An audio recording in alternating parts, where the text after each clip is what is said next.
we've got Isaac Johnson on here with us on 106.9 The Fan.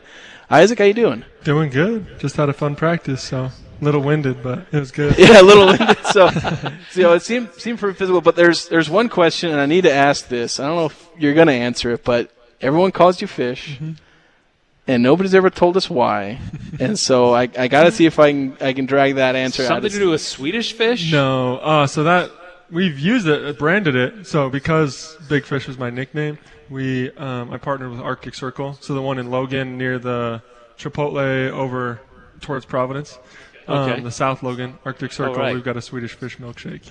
Oh, so nice. we've used it, but it's just a nickname since junior high. That's just something that just kind of randomly came about and they just started calling you Fish? Yeah, there's some meaning behind it, but I could tell you off the air maybe. Okay, all right. We'll keep that off the air then. I assume there's a reason that has made that. But we're glad to have you on. So, yeah, physical practice, obviously playing really hard. I guess what's it like playing with the Jared Calhoun system, offensively and defensively? It's good. For right now, I think they've just thrown a lot at us in this summer segment, trying to get us ready for Europe. So we're still kind of scrambling around, still like figuring stuff out, and it'll smooth out. But as of right now, the best way that I can explain it in like one word would be freedom. You saw like any player is allowed to shoot the ball.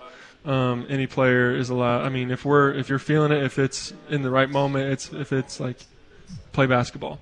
And so I think he does really well with playing to players' strengths. And molding his offenses around that and defenses as well. So it's been really nice. I like it. So what are those biggest things you're trying to figure out right now? Just little things you're trying to – because obviously we're early in the process. You guys haven't practiced a ton together, so there's a lot of things. What are those things you're just trying to hone in as you go to Europe, where you're probably going to try and work on more of those things? Yeah. For me personally, I have to learn the 4 and the 5 spot. That's something that I really need to be doing. I didn't show – my inside game as much last year, and that's something I'm really looking to do more of this year. And so me personally is knowing multiple spots every play, and I think also we had 4 different families of plays and then sets out of those families, and so it was just learning all of the sets and all the plays for I think the whole squad, and then learning just how each other moves, the right cutting angles, the right timing, everything like that. So once we get our timing, our angles, and who does what their best, we'll be moving. So I got to keep asking this. I'm going to keep asking over Eric. But you said learning the 4 and the 5. What's the biggest difference for you? Obviously more people think of your 5 because you're 7 foot. Mm-hmm.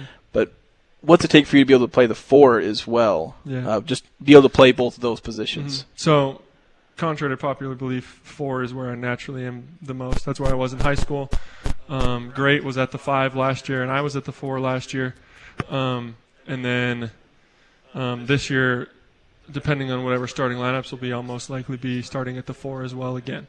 And so it's just basically knowing where to go in the plays. It's a lot. I'm doing an internship right now at Logan Regional, as well as just finished summer classes, as well as learning all these plays and all this new system. And so it's just trying to pick it all up, as well as remembering everybody's names, like everything. It's a lot. So there's a lot mentally, not just physically. Yeah. Oh yeah, it's a big mental workout every day. So.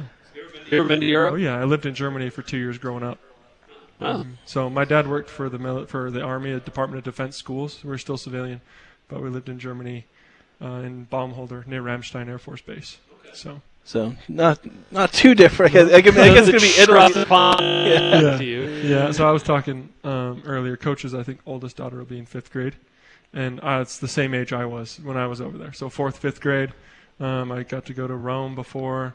I've been around, so it's pretty cool that I'll get to go back and remember some different parts of it from what I did when I was a kid. Still speak German? No. Did you ever? I mean, a little bit, but most of it was just high school German. Nothing. I mean, we went to school on a U.S. Army base. Right. Every day, so still mostly English speaking day to day. Yeah, and the Germans want to practice their English most of the time anyway. So there you go. Yes. The Europeans are really good at speaking English. Yeah. They can all speak our language. We can't speak theirs. Or they'll just think that we're dumb and speak English to us anyway. Yeah. That's right. Let me save you. So. I'm very busy in this off season, but what are some of the things that you've been kind of working on or trying to develop just to take your personal game to another? Like I mentioned before, the posting up and my moves inside, I think just being what's the best way I'm going to put this? Being intentional with the ball so that I'm not just going to dribble around and do anything that's not doing something with the ball. So the actions that I do and the actions that I make with the ball, off the ball, or doing something for our team. I think the biggest thing is being intentional, whether I'm in the post, whether I'm shooting the ball, or whether I have the ball in my hands and I'm trying to make something for the ball. You mentioned that freedom is a big part of the system here now. Just in the things that we saw, a lot of guys dribble, shoot, pass. We saw multiple big guys hitting threes today. Certainly, we know that's a skill that you do. Of the team, dangerous can be based on the talent level you've been able to observe in the first couple of weeks. Yeah, I think, especially with our experience that we have a couple of games. And so the experience coupled with the athleticism and the ability that we have on the basketball court, whether it's mid-range, down low, or outside from every position, I think we're going to be pretty good once we figure each other out, figure out the system. I think Europe is going to be a fantastic opportunity for us to have a test and then go with it and learn from there, pushing into the season.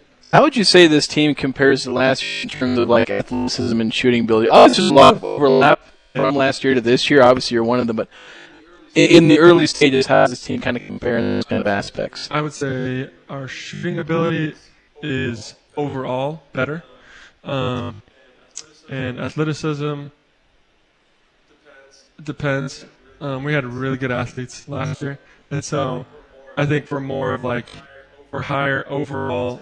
I wouldn't say we're higher than last year's team, but as a core, like every single person is at a higher level. Then there were some disparities last year, so I think we shouldn't expect really that much of a dip from last year's performances to this year's. How did your life change after last season, or did it? I mean, you come here to Utah State, get a chance to go in the conference, go to get into the tournament, win a game.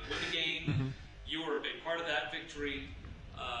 What was like for you after that? Certainly there was a bit of a cloud on whether the coach would stay or not, but what was that immediate after effect for you just after, man, we got to go to the tournament, we won one, this school hasn't won one in a long time.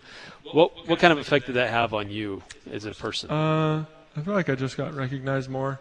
It was people, instead of taking pictures because I'm so tall, they were taking pictures because they knew me. And so it was pretty cool. And it's just been really awesome to see how the community is. And other than that, like, not much. Just new teammates, new coach, new system.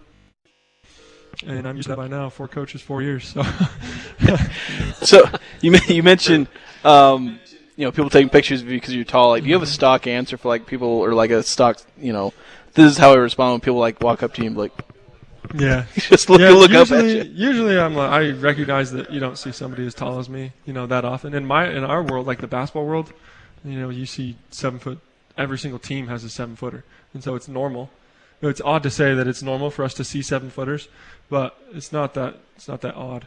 And so I recognize, though, that most of the time, not many people have ever seen somebody as tall as me. So I just try to be nice and have a good attitude about it, even if I'm having a rough day or didn't shoot too well or whatever. It's not their fault. So I just try to be happy about it. Reconnecting here. Yeah, we're having a lot of connection issues. So we may drop in and out. But yeah. I was going to ask you just about your role in the team as somebody who has come back and is still here from last year's team that achieved awesome things. Obviously, you're not the only one, but do you feel any sense of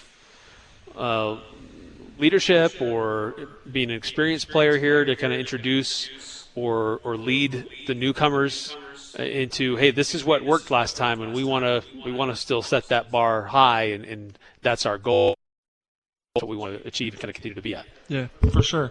I was thinking about it actually yesterday, and I remember when I was a freshman, I'd like try to chip in things and be good. But those older guys, when they would say something, I'd really listen to them because they had the experience, they had the knowledge.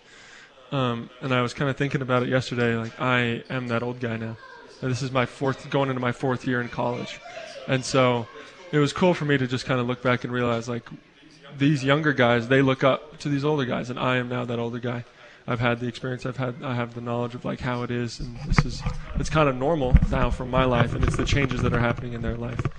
And so it's cool for me to understand and realize that the things that I say carry power, and so that's either in the good things or the bad things. And so I got to be conscious of how I'm talking with my teammates and talking around them, out in public, all of it. And I think it's been pretty awesome to realize that change in myself and to take on that responsibility. All right, Isaac, we're glad to have you on. Glad to have a chance to talk to you. We got your other teammates we got to talk to. I think Mason and I think that's Braden. I have a hard time recognizing everybody's faces.